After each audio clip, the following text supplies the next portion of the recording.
Por la señal de la Santa Cruz de nuestros enemigos, líbranos, Señor Dios nuestro. En el nombre del Padre, y del Hijo, y del Espíritu Santo. Amén. Señor mío y Dios mío, creo firmemente que estás aquí, que me ves, que me oyes. Te adoro con profunda reverencia.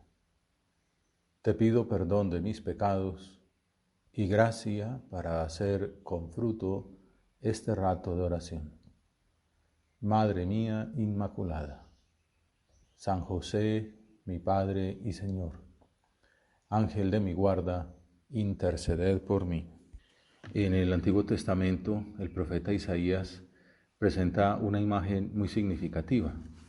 El Señor nombra un mayordomo de palacio. Le vestiré tu túnica, promete. Le ceñiré tu banda, le daré tus poderes.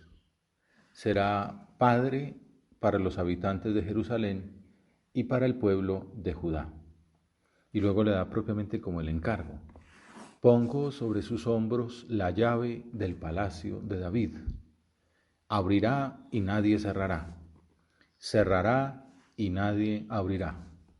Pues nos imaginamos una puerta grande de un gran palacio, como efectivamente lo era. Y entonces el Señor le impone casi como una cruz, ¿no? Pongo sobre sus hombros la llave del palacio. La pone sobre los hombros del mayordomo. Ese nuevo vicario tendrá poderes respetables, que se llaman así, el poder de las llaves, potestas clavium. Lo que él abra, nadie cerrará, lo que él cierre, nadie abrirá. Son promesas que vemos cumplidas en el Nuevo Testamento, en el Evangelio de la misa de hoy. En los Hechos de los Apóstoles, San Pedro aparece cumpliendo esa misión desde el comienzo. Y se ve que la primitiva comunidad cristiana tenía clara la necesidad de rezar por quien hacía cabeza en la iglesia.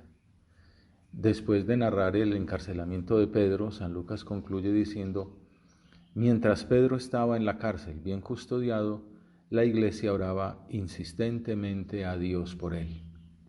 Desde el comienzo, los fieles tuvieron muy presente que en Pedro se cumplía la profecía de Isaías, que Pedro era ese mayordomo, el que tenía el poder de las llaves del cielo en este caso, ¿no?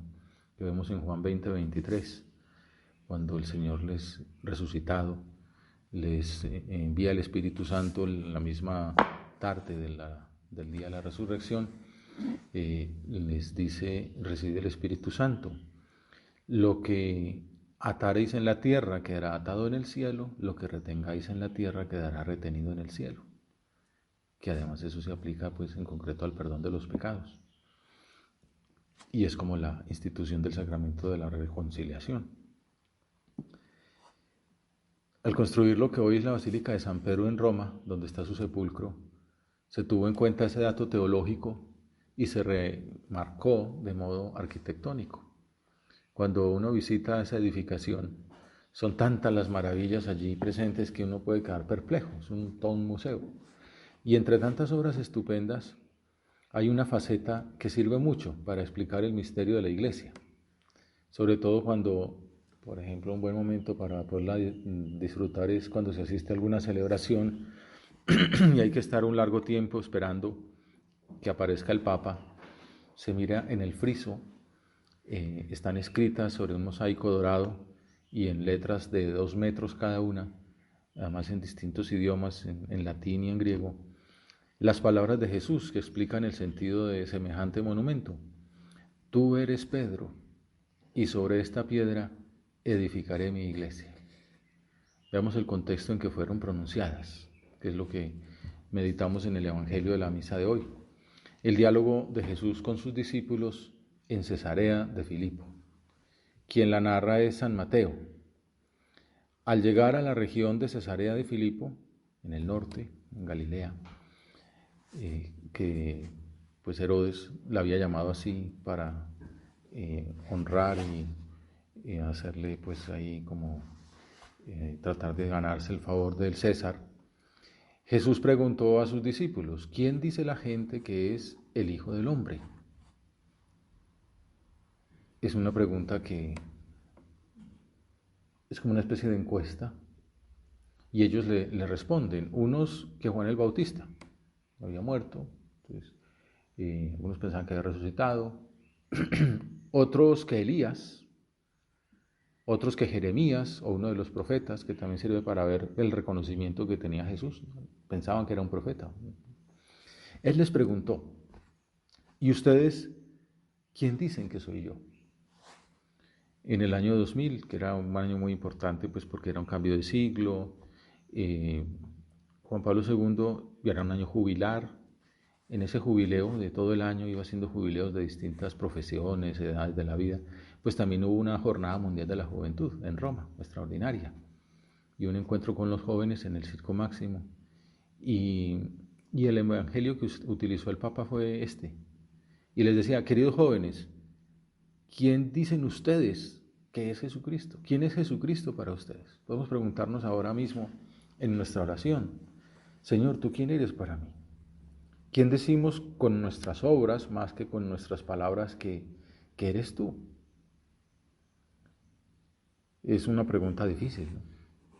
¿Quién eres para mí, Señor? Pues bueno, uno diría, no, pues Jesucristo, segunda persona de la Santísima Trinidad, Dios y hombre verdadero, pero existencialmente, ¿es mi mejor amigo? ¿Es mi modelo?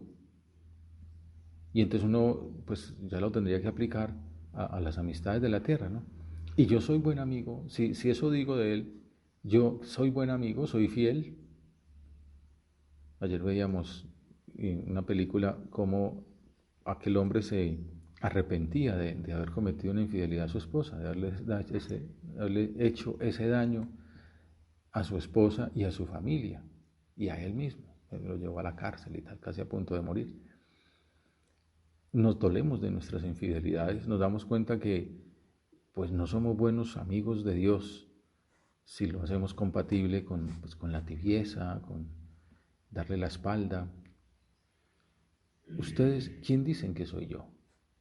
Todos estarían pensando eso, ¿no? Que no solamente qué es Jesús para mí, sino eso que conlleva de mi parte. Pues si es un líder religioso más, pues bueno, si es un autor espiritual, pues lo leo como leo cualquier autor, pero si es mi Dios, si es mi mejor amigo, si es mi modelo, pues un momento para invitarnos a más coherencia, a más unidad de vida, a, como diría San José María, ya no más, Señor, ya no más, a una conversión. Como dice la liturgia también, conviértenos, Señor, y nos convertiremos en mejores amigos tuyos.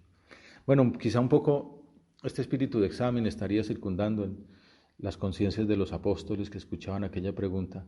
Y menos mal apareció Simón, que ahí se nota ese liderazgo suyo, que lo saca de esos embrollos. Tomó la palabra y dijo, tú eres el Mesías, el Cristo, el ungido, el Hijo del Dios vivo. Todos respirarían como tranquilos, ¿no? Como que les quitó un peso de encima con esa respuesta tan maravillosa. Tanto que Jesús mismo le responde, bienaventurado eres, Simón, hijo de Jonás, Simón Bar-Jona, porque eso no te lo ha revelado ni la carne ni la sangre. Esa respuesta no es fruto de sus cavilaciones, no se la enseñó nadie de carne y hueso. Eso no te lo ha revelado ni la carne ni la sangre, sino mi Padre que está en los cielos. Es una revelación de Dios.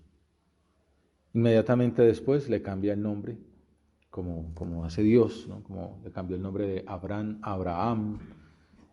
Pues así, igual en este caso, pasa de llamarse Simón a llamarle Kefá, roca, que en griego se dice Petros, piedra.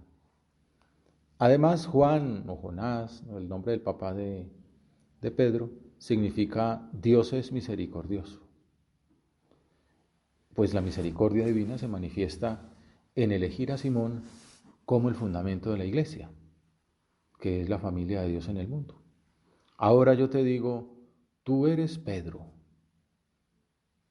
Como enseña Benedicto XVI, Simón Pedro está tan cerca del Señor que él mismo se convierte en una roca de fe y de amor, sobre la que Jesús edifica su iglesia. Y como observa San Juan Crisóstomo, la hizo más fuerte que el cielo mismo. Sin embargo, sabemos pues que no se trató de un cambio repentino. Jesús le mostró su vocación definitiva, pero apenas se trataba del comienzo de un largo proceso.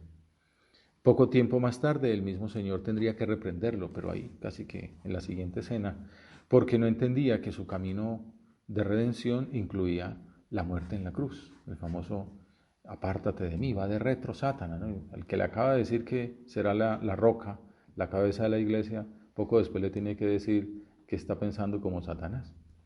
Es una enseñanza fundamental para la iglesia de siempre. De hecho, la primera homilía que el Papa Francisco predicó a los cardenales que lo habían elegido fue sobre este tema. Y decía así Francisco, recién elegido Papa: el mismo Pedro que ha confesado a Jesucristo le dice: tú eres el Mesías, el Hijo de Dios vivo. Te sigo, pero no hablemos de cruz. Esto no tiene nada que ver. Te sigo de otra manera, sin la cruz. Porque inmediatamente después de esto Jesús les dice: el Hijo del Hombre tiene que ser crucificado, pues tiene que padecer las manos de los sacerdotes y de los ancianos, el tercer día resucitará. Y nos dice: no, Señor, no lo permita Dios. Te sigo, pero sin cruz. Cuando caminamos sin la cruz, cuando edificamos sin la cruz, cuando confesamos un Cristo sin cruz, no somos discípulos del Señor, somos mundanos, obispos, sacerdotes, cardenales, papas, pero no discípulos del Señor. Y decía el recién elegido Papa: quisiera que todos, después de estos días de gracia, tengamos el valor, precisamente el valor, de caminar en presencia del Señor con la cruz del Señor, de edificar la iglesia sobre la sangre del Señor derramada en la cruz, y de confesar la única gloria, la de Cristo crucificado. Y así la iglesia avanzará. Tú eres Pedro, y edificarás la iglesia, edificaré la iglesia sobre esta piedra, en la cruz. Bueno, de hecho sabemos que Pedro moriría crucificado también, ahí en el Monte Vaticano, tiempos de Nerón.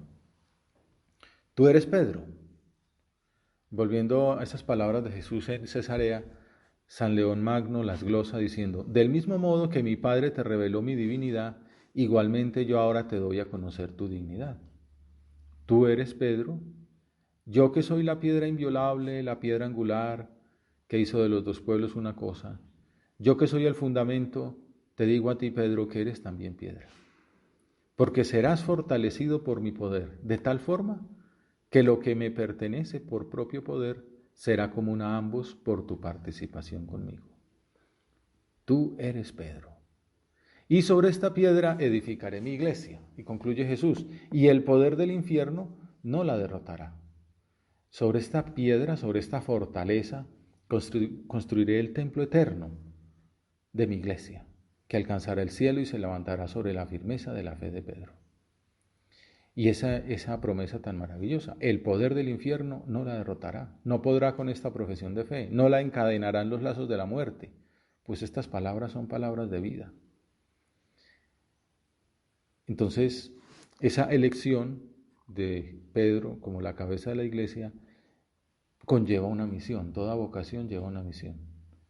Y la misión en este caso es la responsabilidad de la que hablaba Isaías al comienzo, leíamos en la primera lectura de la misa de hoy. Ese mayordomo de la familia de Dios, que es la iglesia, tiene que ser el mayordomo de su casa, abrir y cerrar de acuerdo con la voluntad de su Señor. A ti te daré las llaves del reino de los cielos.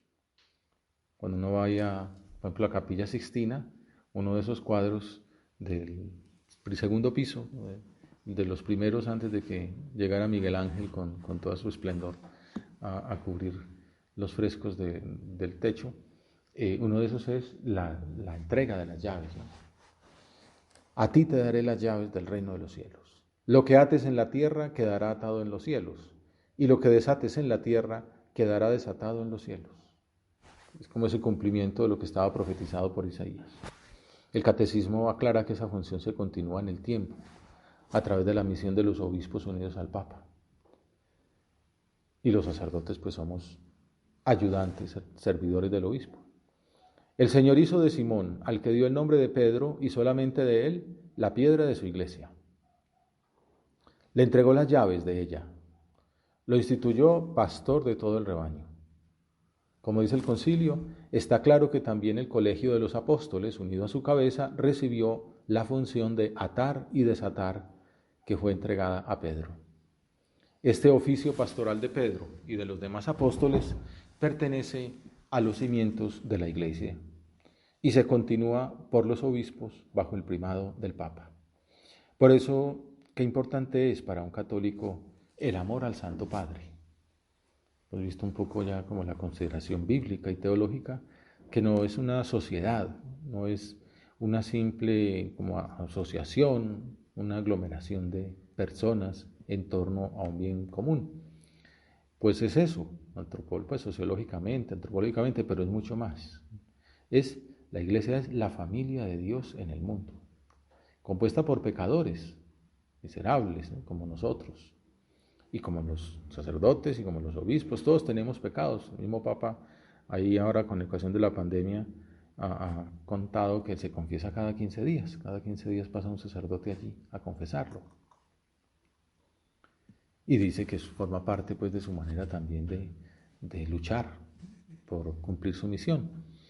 Pero es mucho más. La Iglesia es esto, la familia de Dios en el mundo. Por eso decimos en la misa que es una, santa, católica y apostólica. Santa no por nosotros, aunque tiene esos hijos santos que han sido reconocidos por la Iglesia y muchos millones que no han sido reconocidos pero que están gozando de Dios porque han respondido generosamente a lo largo de su vida. ¿Cuántas personas entregadas a Dios han muerto en estos meses de pandemia? Pues, y no solo sacerdotes y religiosos, muchas personas, muchos que su fe les ha llevado a darse hasta la muerte, porque se han identificado con Cristo. Y muchos otros, pues no es que hayan muerto, pero que están ahí poniendo su fuerza, su vida para servir. Y algunos, pues no sé, en los servicios hospitalarios, otros con sus trabajos ordinarios de solidaridad, de promoción, de ayuda mutua, porque se saben seguidores de Cristo que dio su vida por los demás. Y entonces el Señor instituyó la continuidad de esa familia de Dios en la tierra, que es la Iglesia a lo largo de los siglos. Y escogió a esos 12 que son como la continuación de las 12 tribus de Israel, y entre los 12 estableció uno, era la piedra, la cabeza. Y a lo largo de los siglos, pues eso es otra manera de mostrar la divinidad de la Iglesia, a pesar de muchas vicisitudes históricas y de errores incluso en quienes han detentado ese poder. No ha habido errores en lo moral y en lo dogmático por parte del Papa. A ti te daré las llaves del cielo. Por eso, qué importante es para un católico amar al Santo Padre. En la tierra, generalmente, pues si uno quiere perder amor o afecto de mucha gente, es tener poder, ¿no? Casi que el poder lleva con lo que llaman pues, la soledad del poder. La gente tiende naturalmente a criticar al que manda, a alejarse un poco, como a desconfiar naturalmente del que posee poder. También hay serie de mecanismos psicológicos y lo que sea, ¿no? Y pues lo que se dice por ahí, ¿no? Los grados de la borrachera, ¿no? Primero, cantos e himnos populares, y segundo, críticas a la Iglesia y el Estado. Tercero, destrucción del establecimiento. Pero como que se reúnen dos tipos y poco después ya están hablando de las autoridades civiles y después de las religiosas, ¿no? Atacar al Papa es como natural. Pues no debe ser así en un verdadero cristiano. Tiene que ser una característica determinante de un católico saber que el amor a Dios se encarna en el amor a la jerarquía que Él ha establecido, en rezar por ellos. Porque, pues me acuerdo San José María decía, pidiendo oraciones por él mismo como cabeza del Opus Dei, diciendo, es muy duro llevar esto encima. Y el Papa Francisco dice más o menos lo mismo, ¿no? Y lo dice como un ritornelo, y no es que sea un modo de decir o una frase hecha, pues porque es verdad. Recen por mí, por activa y por pasiva, recen por mí. Y precisamente también como parte de su humildad, decir, es que esto no lo saco yo con mis dotes humanas, con mi capacidad de gestión, esto es una cuestión sobrenatural y necesito la ayuda de todos, la oración de todos. En estos días, ya no recuerdo qué gestión salió por ahí, y alguien decía, se nota la oración de todos, a un enfermo en concreto, que pues ahora lo encomendamos de hecho, está operado y tal, se nota la oración de tanta gente. Bueno, pues que el Papa pueda decirlo igual, ¿no? El Papa confía en la oración de la gente y por eso pide, rece por mí. Sabe que el pueblo de Dios tiene un poder muy grande y es el poder de la oración. A mucha gente le impresionó cuando fue elegido que pidió la bendición del pueblo. El Papa sale y después esa gran alegría, un nuevo Papa, habemos Papa y tal. Y lo primero que hace es, bueno, bendíganme, recen por mí. También fue un gesto de humildad, pero eso tiene su teología detrás, ¿no? Es que el pueblo de Dios, pidiendo por una intención concreta, tiene un poder muy grande delante del Señor. Donde están dos o más reunidos en mi nombre, yo estoy en medio de ellos, ¿no? Y entonces la iglesia pidiendo por su cabeza, como en los Hechos de los Apóstoles, como veíamos, ¿no? Pedro encarcelado y toda la iglesia incipiente, esos pocos cristianos, 500 católicos que había en ese momento, rezando por Pedro, pues el Señor manda un ángel y lo libera. Por eso el Papa dice, recen por mí.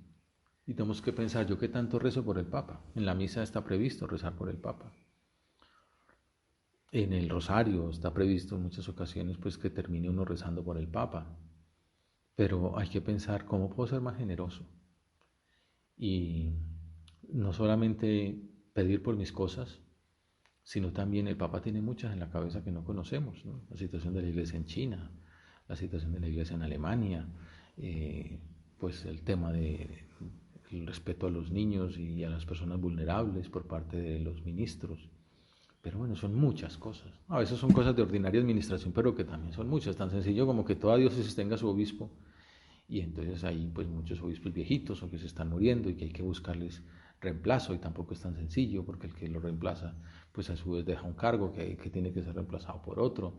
Las vocaciones sacerdotales, las vocaciones religiosas, la promoción de la familia, la vida política que a veces es tan ajetreada y que donde se ataca pues la dignidad humana en tantos regímenes del mundo, de muchas intenciones en la cabeza. Por eso nos viene bien un punto de forja que el cardenal Bergoglio, cuando era arzobispo de Buenos Aires, le gustaba mucho considerar. Decía San José María, nuestra Madre Santa, la Iglesia, en magnífica extensión de amor, va esparciendo la semilla del Evangelio por todo el mundo, desde Roma a la periferia. Al colaborar tú en esa expansión por el orbe entero, lleva la periferia al Papa, para que la tierra toda sea un solo rebaño y un solo pastor, un solo apostolado. Pues que es en la familia, decir, animar a rezar a los hijos por el Papa, a nuestros amigos con los que hablamos de tantas cosas, del fútbol, de la vida política, de nuestra profesión, pues también que salga natural rezar por el Papa. Y en el rosario, en la misa, vivirlo con intensidad, esas oraciones por el Santo Padre. Un amor que debe manifestarse de muchas maneras, rezando por él, por su trabajo, por su salud, por sus intenciones, también por sus colaboradores, porque él tiene un grupo de gente que le ayuda, pero bueno, pues son humanos, hay gente ahí muy buena, pero algunos meten la pata, pues rezar, pedirle al Espíritu Santo que no la metan, ¿no? Al menos que no la metan en cosas muy grandes, o al menos que se den cuenta si lo están haciendo. Ofreciendo sacrificios por él, frecuentes, generosos. Si algo nos cuesta, pedir por el Papa. Esto se lo ofrezco, Señor, por las intenciones del Papa. Quizá lo que más nos cueste. Y animando a nuestros amigos a que también recen y se sacrifiquen por él, conociendo sus enseñanzas, llevándolas a la oración. Hay textos tan bonitos, ¿no?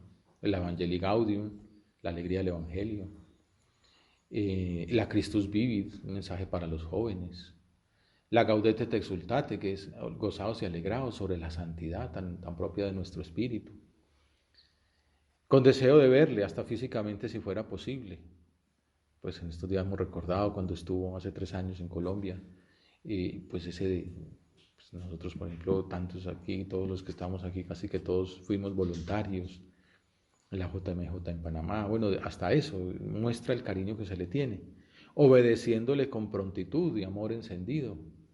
Es muy grande la carga que pesa sobre sus hombros, ¿no? Esa llave del palacio de la que hablaba Isaías. Hay una autora de vida del Vaticano que cuenta una anécdota muy especial, pero que nos puede ayudar para sacar propósitos de amar al Papa hasta dar la vida por él, si hiciera falta. Es el caso de una monja, se llama Mercedes Cortevis, pero bueno, como religiosa se llamaba Sor Auxilia, una religiosa que cuidaba maravillosamente a Juan Pablo II cuando lo iban a operar de su cáncer abdominal. Pues después se supo que le había ofrecido al Señor su vida a cambio de la del Papa. Pues al Papa lo operaron y le fue muy bien. Y poco tiempo después le diagnosticaron a ella un cáncer maligno, que agradeció con alegría a Jesús por haberla escuchado. El mismo Juan Pablo II le administró la unción de enfermos. Y cuentan que al ver al Papa a su lado, ella abrió los ojos y esbozó una débil sonrisa de gratitud. Horas después se iba al cielo. La enterraron con la bata blanca sobre el hábito gris. Bueno, pues eso es un amor al Papa muy fuerte, ¿no? Ofrecer su vida a cambio de la del romano pontífice. Hace un tiempo, cuando eligieron un Papa, me acuerdo, tenía una clase y celebraba misa al mediodía, entonces estaba buscando una anécdota por si elegían al Papa, pues para la homilía del nuevo Papa. Y entonces busqué una anécdota en la biografía de San José María y me encontré el siguiente relato. Cuenta Monseñor Giovanni Celli que durante el periodo ese de vacante, cuando murió Juan XXIII, entonces coincidió una visita a San José María y a tomar una merienda. Y entonces empezó a hablar lo que siempre habla la gente en periodo ese de vacante, hipótesis sobre quién sería el sucesor, fulanito, menganito, Sicilia, Sebenelli y tal, que al final ni uno ni otro, ¿no? Entonces, Monseñor Escrivá cortó en seco esas especulaciones y le dijo, mire, aunque el elegido viniese de una tribu de salvajes, con anillos en la nariz y en las orejas, me echaría enseguida a sus pies y le diría que toda la obra está a su incondicional servicio. Si no es que es de este origen, es que estudió tal cosa, es que piensa de esta manera, es que publicó tal... No. El momento en que lo eligen, Romano Pontífice es el sucesor de Pedro, es el vicario de Cristo en la tierra, y me pongo enseguida a sus pies y le digo que toda la obra está a su incondicional servicio. Alguien me lo contaba una vez, también un comentario sobre una circunstancia que vi en la vida de la iglesia, un tema que estaba en controversia, ¿y ustedes qué piensan? Y entonces que este otro inmediatamente le respondió, nosotros somos papistas, ¿no? Lo que diga el Papa, obviamente con inteligencia y estudiando las cosas bien, pero de entrada confiamos en el Papa. El Santo Padre es, pues, el vicario de Cristo en la tierra, el dulce Cristo en la tierra, como decía Santa Catalina de Siena. Y ese es un camino de triunfo. Hay gente, como decía al comienzo, que es como, a ver, ¿qué dice el Papa para yo decir lo contrario? Como, no, es que no, yo no puedo decir lo que... No, nosotros somos buenos hijos de Pedro, lo que diga Pedro. También le gustaba a San José María esa escena de ya resucitado, que Pedro sale a pescar, ¿no? Dice, antes de apóstol pescador, después de apóstol pescador, trabaja. Pero hay otros que dicen, vamos nosotros a pescar contigo, que es esa actitud, ¿no? de la iglesia. Vamos a pescar con Pedro. No, es que el modito de pescar de Pedro, yo pesco de otra manera. No, yo pesco como pesca Pedro y pesco en la barca de Pedro. Esa es la iglesia. Esa es una señal de buen catolicismo. Como digo, con libertad de espíritu, con cada uno con su modo de pensar, aplicándolo a sus circunstancias, pero voy a pescar con Pedro. Me echo a sus pies y le digo que toda la obra está a su incondicional servicio. Amar al Papa, sea quien sea. Y bueno, y con mayor razón si es un hombre como el actual, que la verdad es que no le llegan ecos de que es un hombre muy piadoso, que reza mucho, que considera las cosas en su oración.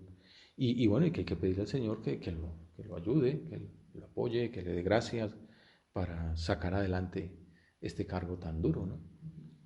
Que en nuestros afectos, después de la Trinidad y de María Santísima, está el Santo Padre. Lo pensaba, que ese texto de San José María, lo tenía como una de esas verdades fundacionales de la obra, la jerarquía de los afectos en la obra, ¿no? En su corazón. Cristo, María, el Papa.